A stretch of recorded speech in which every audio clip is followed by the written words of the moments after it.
Capítulo 20. Pero yo, Señor, confío en ti y recuerdo que eres mi Dios. Salmo 30, versículo 15.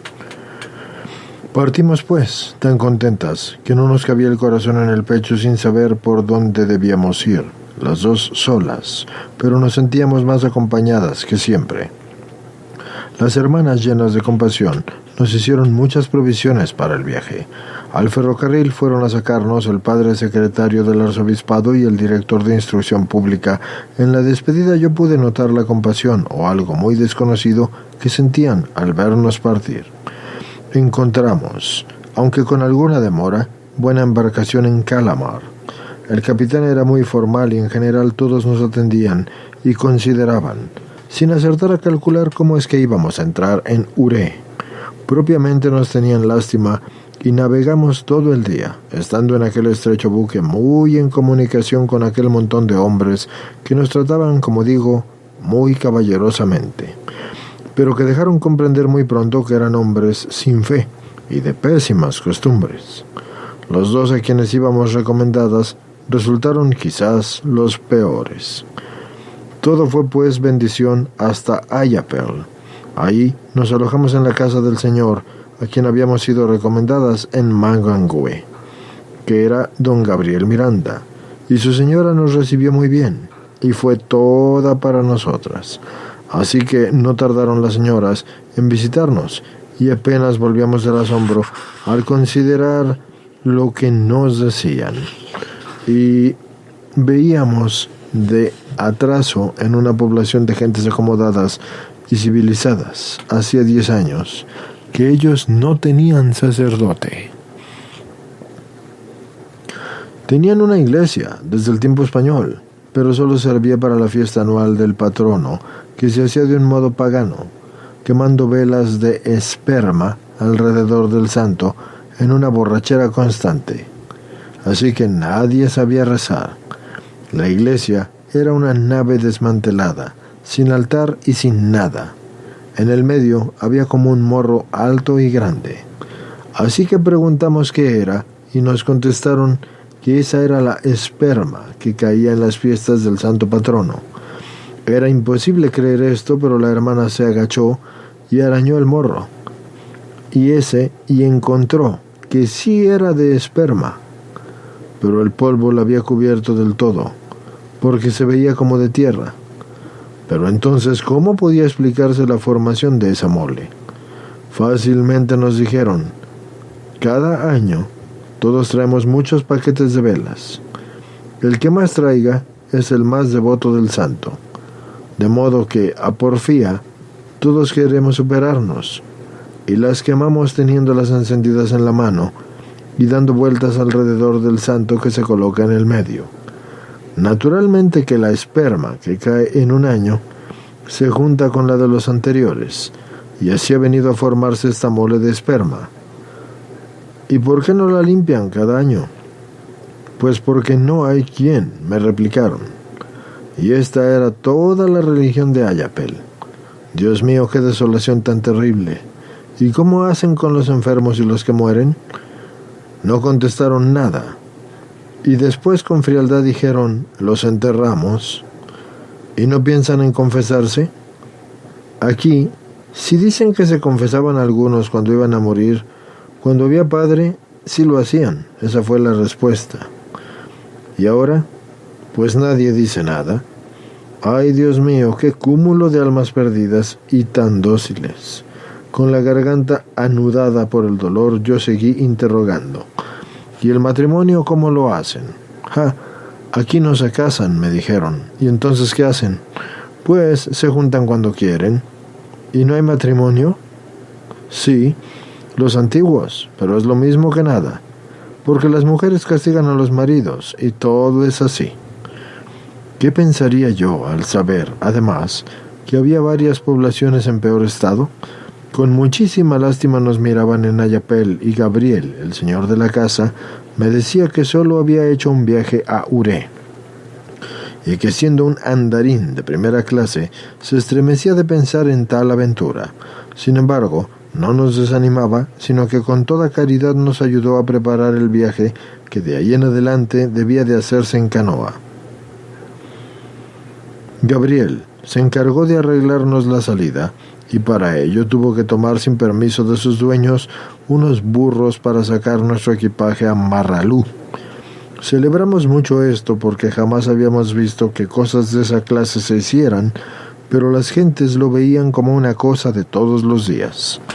No quisieron ni siquiera prestarlos ni alquilarlos, pero sí vieron cuando Gabriel los cogió de las calles y no dijeron absolutamente nada. Salimos a Marralú y nos hospedamos en una casita que no tenía nada de techo. Solamente para suelo nos dieron una estera, y apenas que sí tenía un poco de techo.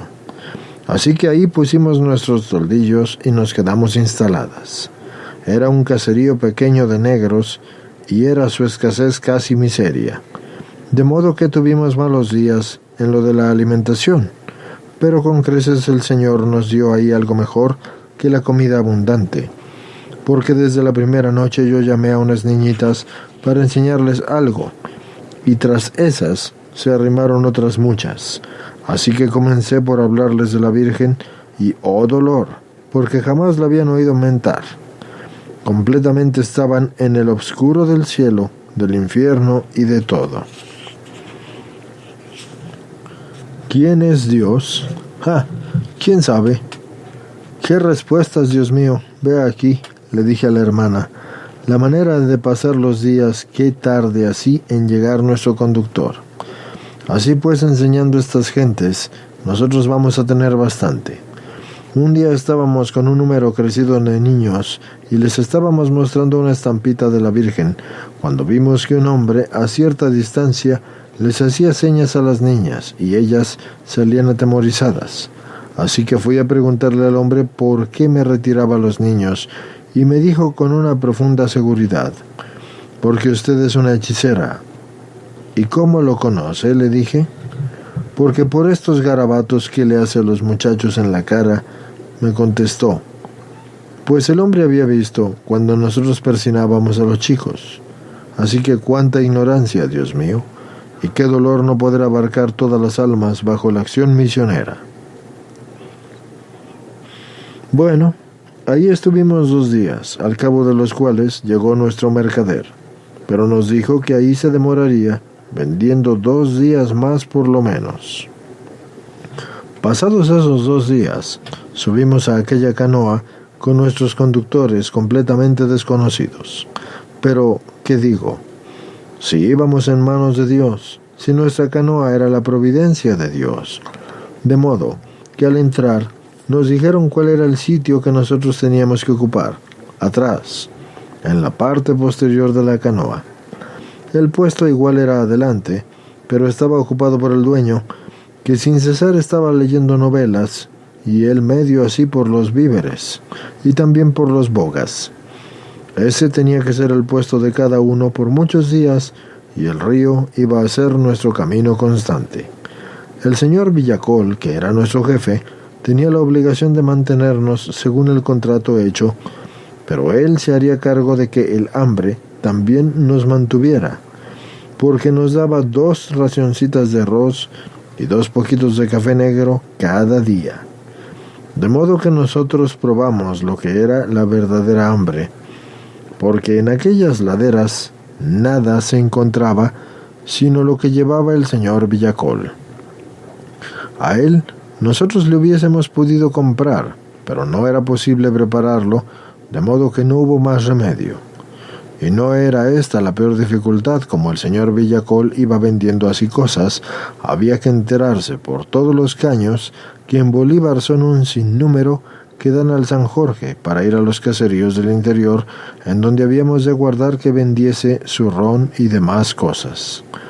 Así que días había que solo avanzábamos todo el día unas pocas cuadras, porque donde quiera que habitantes había, nosotros habíamos de parar. Y en algunos caseríos nos daba la nueva noticia de que aquí nos quedamos 2 días. Dios mío, y sin remedio, pues qué otra manera de ir no había. Cuando nos avisaba de esas largas demoras, yo le decía riéndome a la hermana, pues a formar nuestra vida gitano-santa. Y desde Marralú recibimos el nombre de Las Blancas, Nadie decía de otro modo, y de caserío en caserío pasaba la noticia de que iban unas blancas.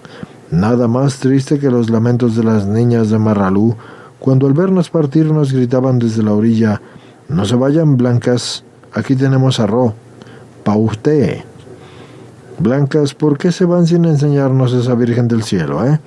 No se vayan, blancas, por Dios. Ya cuando nuestra canoa volvió en un recodo del río, que nos estaba arrebatando a la vista de esas pobrecitas niñas, todavía oíamos sus llantos y sus gritos. Y por esto es que se me volvió impresionante ese nombre, de las blancas. Así que llegamos a Corinto, y a una legua dentro del camino había una finca administrada por un señor antioqueño, el que supo de nuestra llegada y se apresuró a mandarnos un caritativo recado y carne en mucha cantidad, así como otros comestibles. ¿Y cómo supo este señor que nosotros llegábamos? Dice que alguno le dijo que venían unas blancas de Antioquía, y sin otra recomendación, arregló regalos y despachó emisarios con la propuesta. Además de que si querían ir a pasar la noche allá, sí mandarían bestias. Así que ¿cuál sería nuestra alegría al ver esa delicadeza de Dios? Llenas de agradecimiento, recibimos aquellos regalos, y le dije a los emisarios que si aceptábamos la oferta, y estábamos más que nada dispuestas a aceptarla en la posada. Así que ya casi a la oración llegaron también las bestias que nos ofrecían, y aunque Villacol se mostró un poco disgustado de que nos fuéramos porque sin duda temía que no siguiéramos dándole ganancias, nos despedimos hasta por la mañana, muy comprometidas a estar a la orilla del río, en donde él pasaría muy temprano para continuar nuestro camino. Cuando llegamos a la finca, les dije que si otra manera de salir no había, yo no veía otro remedio que hacer allí la mansión permanente. Así que me tranquilizaron estos buenos señores antioqueños, sí, pero no conocidos antes, porque era un señor Pérez de Yolombó, con unos hijos que eran Esteban, encargado de la administración de una finca de General Pedro, y Nel Ospina. Para nosotras estos no eran ni antiqueños ni nada, sino el San José que Dios suele enviar a las vírgenes cuando se encuentran apuradas en algún sentido y confían en él. Así que ya le había dicho a la hermana que cuando se necesitara protección especial, Dios no dejaría de enviarla, aunque le costara hacer bajar un ángel, porque ese ángel, en este caso, fue el señor Pérez. Y tan luego como llegamos, nos pusieron una comida magnífica que nos confortó mucho, camas, lo mejor que por allí se puede tener, y atención y simpatía y ofrecimientos generosos y sinceros. Después de retiradas a nuestra piececita, le dije a la hermana que era la hora de aprovechar y salir de Villacol. Así que muy temprano vamos a hablar con el señor Pérez, a ver cómo seguimos, y que él se entienda con Villacol. Pero pidámosle a Dios que no vaya a disgustar con el señor Pérez y que todo salga bien. Así que muy temprano hicimos nuestra oración, y salimos a hablar con el señor Pérez, y le referimos nuestra situación con Villacol, y nos preguntó los términos del contrato que con él teníamos, y nos dijo: ustedes seguirán en canoa propia hasta las bocas del Uré, con bogas que yo les daré, y les daremos provisiones para todo el camino, y yo me entenderé con Villacol sin que haya un motivo de disgusto, así que estén tranquilas. ¿Y cuál sería nuestra alegría cuando escuchamos todas esas cosas tan consoladoras que sobre todo nos estaban desatando el gran nudo de la manera de salir de ese hombre, a quien tanto le temíamos? Así que la hermana sobre todo gozaba con aquel encuentro. Para la salida me arreglaron un buey que era tan alto que para montarlo tuvieron que subirme a una cerca, y de ahí apenas alcancé con algún esfuerzo a subirme sobre los jolones. La montura que por primera vez usaba, así que me vi muy parecida a los reyes egipcios que yo he visto pintados sobre elefantes, y de esa manera bendije a Dios y a esos buenos señores, porque qué cabalgadura tan segura me proporcionaban. Tropezamos a la vuelta del San Jorge con una infeliz esposa que había trabajado 20 años como un macho de carga para hacerle fortuna a su marido y efectivamente que llegó a ser dueña de una paja o yerbal famoso y de muchos ganados y otros animales, pero tuvo la desgracia de tener una niñita y ese mismo día el furor de su amo la arrojó con todos sus hijitos sin un cuartillo, con hambre y desnudos. Lloraba ella con agonía inconcebible al pie del río en cuya orilla dormían sus hijitos, y entre tanto otra infortunada entraba a ocupar el puesto de la primera y a disfrutar del fruto del trabajo de la que no tenía cómo desayunar ni dar de comer a sus hijos, y esto creyéndose muy bien servida esa infeliz. En todo el camino no vimos esposas, sino víctimas desdichadas que ignoraban hasta que lo son. Así que no había matrimonio, ni tampoco modo de que lo hubiera, y la unión natural era una serie de historias desgarradoras y de crueldades. El precio por el cual ordinariamente se compraba a una mujer era el de 4 cabezas de res, y según supe, de varias tomadas por este precio. Pero también vi a una que había sido comprada por una máquina de coser. Otra cosa bien extraña nos tocó escuchar mientras íbamos en la canoa, y todavía en los días de Villacol, porque hablaban los bogas de lo mucho que robaban en Magangüe, y que a uno de ellos se le había perdido un dinero que llevaba para cumplirle un encargo a la Virgen. ¿Y qué hiciste?, le preguntó el otro, para responderle a la Virgen. ¿Qué hiciste? Pues tuve que hacer la compra con dinero mío, porque ¿cómo iba yo a echarme encima la malquerencia de la Virgen? Esto sí que me llamó la atención, porque al principio yo creí que se trataba de alguna imagen de María. Pero con la última expresión el asunto cambiaba mucho. Yo los interrogué muy discretamente y supimos que ellos veneraban a la que voluntariamente no se casaban jamás. Tampoco eran malas, en ningún sentido. Así que qué cosa más bonita y rara en medio de aquella gente tan ignorante y tan mala. Así que nos explicaron al ver nuestra sorpresa cómo en todo el San Jorge no había más que 2 vírgenes, una cerca de Ayapel y la otra en Mochajagua, y que todos les atendían y les servían con el mayor gusto, y que creían que hacerles algún mal a ellas era hacerse desgraciado. Cuando llegamos a la Mochajagua, nos recibieron unas negritas muy simpáticas y nos invitaron para que fuéramos a conocer el caserío. Y de particular que ahí, bueno, pues, ¿qué había para conocer?, yo les dije. Pues la Virgen, nada más, eso me contestaron.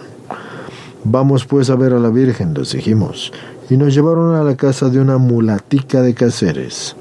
Al llegar, sin pena de ella, le dijeron: aquí vienen las blancas a conocerla, porque le dijimos que usted es virgen. Ella, muy serena, se dejó presentar diciendo que sí era virgen.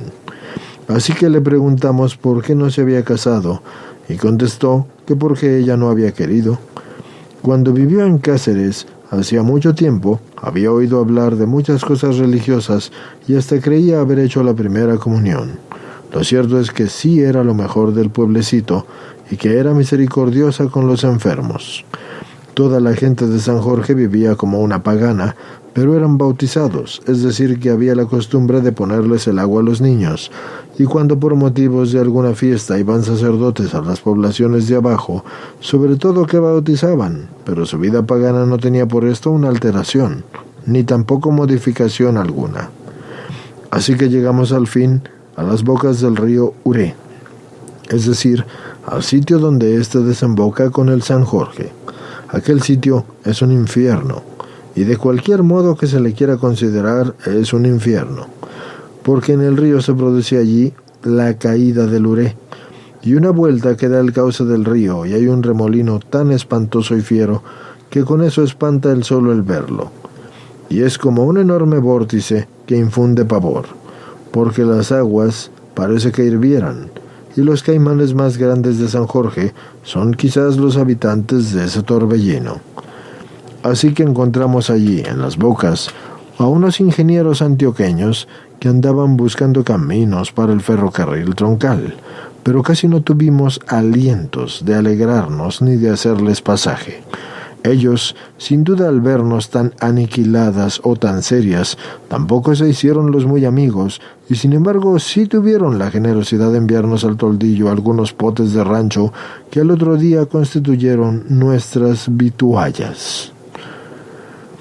Aquellos negritos no nos preguntaron nada de por qué íbamos, sino que como si aquello fuera ordinario nos llevaron con mucho gusto y pudimos darnos cuenta del terreno que pisábamos.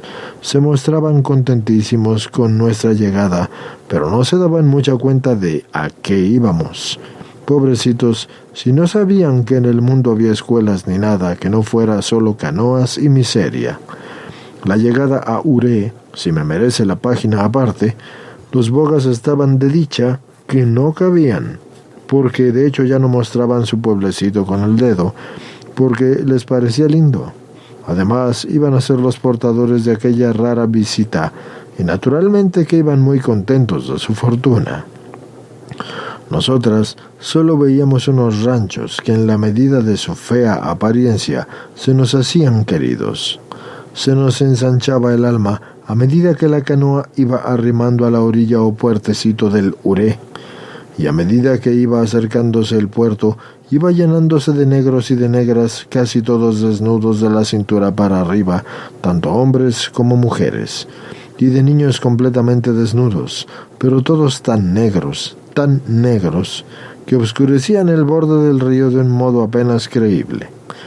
Todos con labios muy abultados, como la raza hotentota, en fin, que lanudos y altos y gordos también muchos, y todos miraban nuestra canoa con una curiosidad muy seria, y hasta con algún recelo. Al llegar a la orilla, saludamos con la mayor atención y alegría, pero nadie contestó, ni siquiera con la boca, ni con gesto alguno. Así que creímos que no habían oído, y el saludo fue repetido muchas veces con el mismo resultado. Nos señalaban para que siguiéramos por una callecita que formaban las dos filas de negros, sin siquiera hablar una palabra. Y en esta procesión caminamos unas 2 cuadras, a fin de las cuales nos entraron a la casa de una negrita que era menos negrita, a quien nombraron Misia. En realidad era Misia Juana. Ella nos recibió con atención y nos dijo que los negritos no hablaban ni tampoco contestaban nada, porque don Luis Panizá había escrito una carta en la cual él decía que iban unas hermanas que eran del cielo y que no podían escuchar malas palabras. Como ellos no distinguían cuáles eran las malas palabras de las buenas, habían convenido en no hablar absolutamente nada hasta que aprendieran lo que eran las malas palabras. Así que, Dios mío, qué atraso mayor habíamos visto. La casa de doña Juana había sido elegida para hospedarnos, decía ella, porque era casada y efectivamente era una buena mujer, pero no se había comprometido ni se comprometió con nosotras a lo de la alimentación, porque el lumbre en aquel caserío era permanente y terrible. Además de eso, también había mucha hambre, y también era permanente y terrible. Así que dijo que ella nos haría lo que le lleváramos, pero que ella no se comprometía a más. Era imposible que tuvieran que comer, porque desde las 8 de la mañana se veían. Y no se veían en las calles porque el pueblecito no era trazado con calles, sino más bien en las delanteras de las casas, porque los hombres, echados boca abajo y durmiendo unos y conversando otros, así se estaban hasta las 10, que era la hora en que algunos se movían para ir al río, ya fuera por un pescado o lo que parecía que les estaba esperando, según lo traían de ligero, por lo que fuera el almuerzo. La mujer debería de buscar su parte, así que buscaría esa parte. Y unos pocos dizque sembraban arroz, pero solo el que consumían en la casa. Y mientras la rosa del arrozal venía, porque ellos estaban echados en la calle o en la casa, porque para ellos era lo mismo, porque las casas eran todas hechas en zancos. Así que salimos a preguntar por leche, y estirando los ojos nos dijeron como víctimas de un grave mal: aquí no se puede. Tiene ganado porque se come laj semextraj. Al día siguiente salimos a ver si encontrábamos maíz o plátanos, así que nos contestaron del mismo modo. Aquí no se puede sembrar porque el ganado se lo come. Magnífico, dijimos, pues aquí sí que el hambre debe ser lo único que abunda. Entonces nos dijeron que en los retiros sí había plátanos, y los retiros eran los campos, así que esperamos a poder conseguir algo en los retiros. Y les contestamos, y de contado hacia el domingo. Así que exactamente el domingo llega un hombre con unos 12 plátanos, se los compramos y le encargamos para el domingo siguiente algo más. Y nos contesta, yo ya no tengo más, hasta que vuelva a ver racimo. Dios mío, ¿esa era la esperanza de ver el trabajo? Todo pues era ociosidad, pecado e ignorancia. Salimos a hablarles a los negros que estaban tirados en el suelo con unas carnes que convidaban para el trabajo, y después de mucho preguntar dijeron, ¿a cómo pagan? Lo que ustedes pidan, les contestábamos. Y después de pensar un rato nos dijeron, no está cuerpo maluco, dando unos bostezos así que denunciaban pereza y el hambre. No está cuerpo maluco. Así que nos valimos enseguida de un mal turco, pero más entendido, y nos consiguió prestado un rancho, pero era necesario cercar ese rancho, siquiera fuera con palos parados, porque de otra cosa no se había hablado en el Uré. Este señor que era turco se encargó de hacer que los negros hicieran ese cerco. Creímos que no iba a conseguirlo, pero quedamos burladas del modo más completo, porque llegó el turco al grupo de los negros que charlaban tirados en el suelo y les dijo, vamos a hacer la casa de las hermanas o los mato a palos. Y a la vez les amenazaba con un látigo. Así que todos se levantaron a trabajar. Y con todo, solo conseguimos que le pusieran palos parados al rancho y así nos dimos por contentas. Luego de 20 días de estar las dos allí, aparecieron las hermanas procedentes de Antioquía y nos pasamos a la casita de palos parados que estaba dividida en 2 piececitas, y la una era capilla y salón de clase y de recibo y de escritorio y comedor y etcétera, y la otra era dormitorio, despensa, sala de comunidad, etcétera, o de cuanto se necesitaba para llevar nuestra vida religiosa, ya fuera un pajaratico al cual le dimos el nombre de la cocina. Todos los días abríamos a las 7 y ya se llenaba la casita de negritos de todas las edades y de todas las condiciones. Iban por novelería o por atenciones, pero nosotros los recibíamos como discípulos sin que ellos siquiera lo comprendiesen. Íbamos enderezando la conversación hacia alguna cosa que preparara las enseñanzas, y daba mucho trabajo que se fueran cuando ya estábamos rendidas de enseñar. Aquel pueblecito había conservado por más de 4 siglos una especie de dinastía religiosa que era una mezcla de catolicismo y paganismo y superstición africana. Así que estaba representada por un anciano que siempre estaba en cadena o sucesión, y que no interrumpía porque en el hecho de muerte de uno nombraba el otro, y a sin poner ninguna suerte de reparos, jamás se sometían todos en lo religioso. El anciano desempeñaba las funciones del culto en un rancho largo que llamaban Iglesia Católica, pero no tenían pena de ninguna clase. La religión tenía de todo y muchos latinajos que rezaban el ancianito, que estaba revestido con unos ornamentos y con unas capas sucias y rotas. Él hacía los entierros del modo más pagano y cómico posible. Bautizaba bien, según parece. Hacía las fiestas con rezos y con cantos en medio de bailes, y tenía fiesta especial para honrar al demonio. Y esa ha sido la más difícil de suprimir. En estas fiestas cogían a las muchachas cualquiera que se atravesara y las llevaban a una venta de licores, y lo único era que se vendía casi.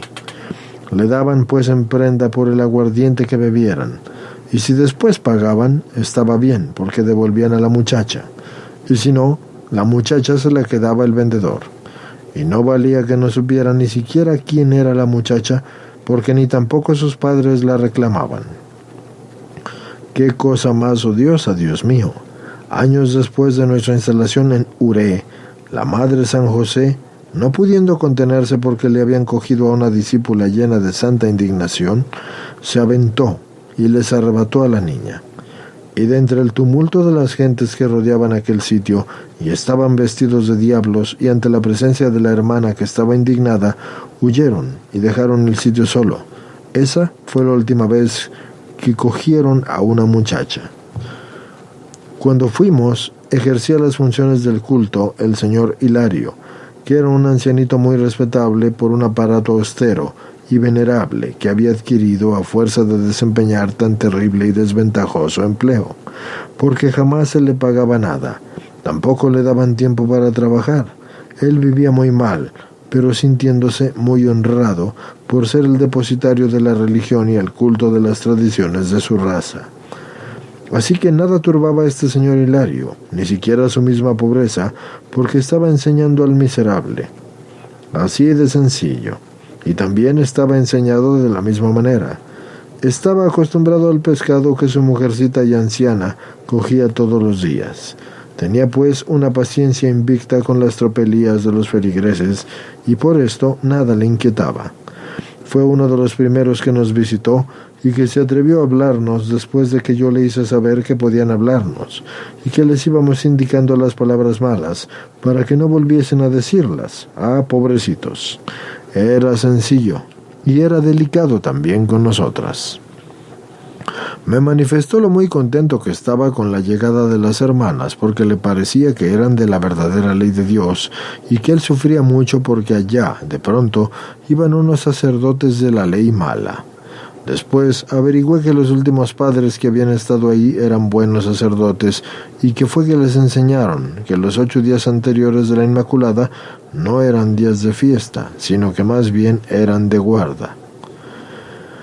Así que hablé con el viejecito y le dije que por qué creía que esos padres eran de la ley mala, y me contestó muy convencido que habían estado últimamente, y se refería a hacía 10 años, que les habían enseñado que los días anteriores a la Inmaculada no eran días de fiesta, y con esto él estaba asegurando que el anciano, que esos padres sí eran ley falsa. Todo eso era de una ley falsa, y que no volvía a dejar eso entre sacerdotes porque era muy peligroso. Por eso precisamente es que estaba muy alegre con las hermanas, porque ya no necesitarían sacerdotes, y así se escaparían de aquel peligro. Así que pobre viejecito, le dije. Mire, los sacerdotes son muy buenos y siempre tenemos que conseguirlos, porque nosotras no servimos sino para enseñar y rezar. Pero usted tiene razón en pensar mal de lo que le dijo el padre de que los días de la Inmaculada no son de fiesta, pero el padre no tiene la culpa. Es que hay, en un punto que se llama Roma, un obispo que habla con Dios, y Dios le dijo que ya no quiere que haya tantos días de fiesta, y esa época coincidió con la supresión de los días festivos.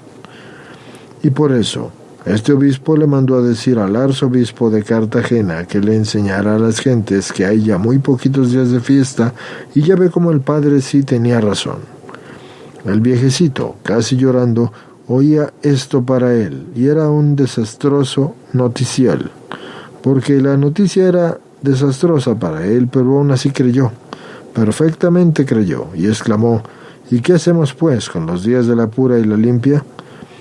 Pues rezaremos bastante y trabajaremos para ganarnos la vida y también para poder estar alegres. Cuando yo dije eso, abrió los ojos como si fuera una lechuza y me dijo: ay, madrecita, siempre hay mucho que sufrir en esta vida. Así que yo no tuve más que ponerme a consolar al pobre viejecito y darle las garantías de que siempre hacíamos algo de fiesta para la Inmaculada o la pura y limpia, como le decía él. Supe después que eran fanáticos para lo de los días de fiesta, y que hacía mucho tiempo que habían matado a un pobre hombrecito porque un sábado santo le dio al consumo de un cerdo que mató antes de que el señor Hilario cantara el Gloria. Esto lo tuvieron como cosa muy buena. Otra duda le entró al pobre viejecito respecto al rancho de la Iglesia Católica. Nosotras rezábamos el rosario por la tarde a la misma hora en que él hacía ceremonias en el rancho, pero nuestro rezo era en la casita. No sabíamos que fuera la hora de las ceremonias, ni tampoco de los ceremoniales de él. Y como la gente se entraba a rezar con nosotras, naturalmente que se le disminuía el personal a él. Así que muy afligido, vino con el negrito que manejaba la autoridad civil, si era que había alguna autoridad civil, porque se ponían a sí mismos al frente de ella, y nos dijo: Madrecita, se nos va a caer la iglesia católica porque toda la gente se viene a rezar aquí. Tenemos que poner remedio porque así nos sale muy mal. Fácilmente lo arreglamos, señor Hilario, con rezar nosotras un poco más temprano, porque no es fácil rechazar a las gentes que vienen y que después piden poder y descanso y hacerlas ir a la iglesia católica. Pero no se quedaba del todo contento el viejecito, ni tampoco el compañero. Pero yo les interpreté su deseo y les dije que nosotros también iríamos a la iglesia católica, pero que no de noche, porque las religiosas no salen de noche, para que en el día tendríamos el gusto de ir con mucho gusto. Y el regocijo de ese viejecito con tal oferta se le retrató hasta en el mismo hablar. Así que conviene después con las hermanas en que nosotros teníamos que asistir a cuanto pudiéramos de las funciones de la Iglesia Católica para conocerlo todo y poder juzgar así como para no mortificar al viejecito, y así poderlo convertir después con más seguridad. Así que quedó pactado y cumplido. Y pocos días después el viejecito me hizo otro reclamo. Madrecita, he oído a las hermanas una cosa que no es verdad, y quién sabe si será que usted está equivocada. Eso de que Dios no haya salido de ninguna parte, madrecita, es mentira, porque a Dios alguno lo hizo. Eso no tiene remedio. Vea, señor Hilario, le dije, eso es verdad, pero ni usted ni yo ni nadie lo entendemos.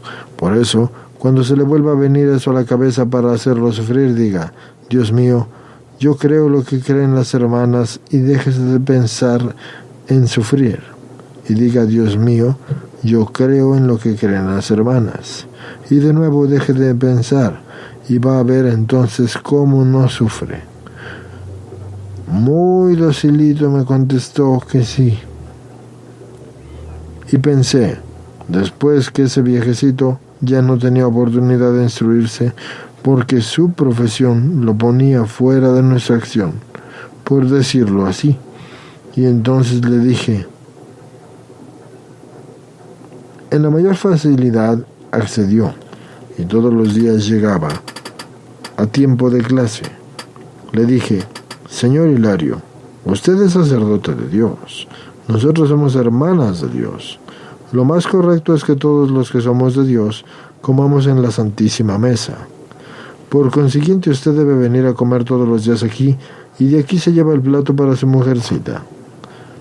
Así pues, con la mayor facilidad que había accedido, y llegado a tiempo a las clases, y escuchado cuando sacábamos la comida, el viejecito se iba construyendo, y haciéndose cada vez más a nuestra compasión. Y así quedaba bajo el radio de nuestra acción, con una preferencia a todos. Cuando íbamos a las ceremonias de él, también nos hacía algunas atenciones, aunque no siempre, porque son cosas muy serias, y las hacía tan de buena fe que se daba los aires de un obispo. A veces le tocaba al viejecito verme escribir largas horas y se le notaba el gusto especial, así que un día me dijo: Madrecita, yo tengo miedo. ¿Por qué?, le dije. Pues de verla a usted ensuciar tanto papel con ese palito, quién sabe lo que resultará, me dijo. Sí, mire, este papelito así sucio lo mando yo a Cartagena, y en él viene el señor arzobispo, que ustedes nos quieren mucho, y nos trae regalitos. Así que con los ojos abiertos del susto me dijo: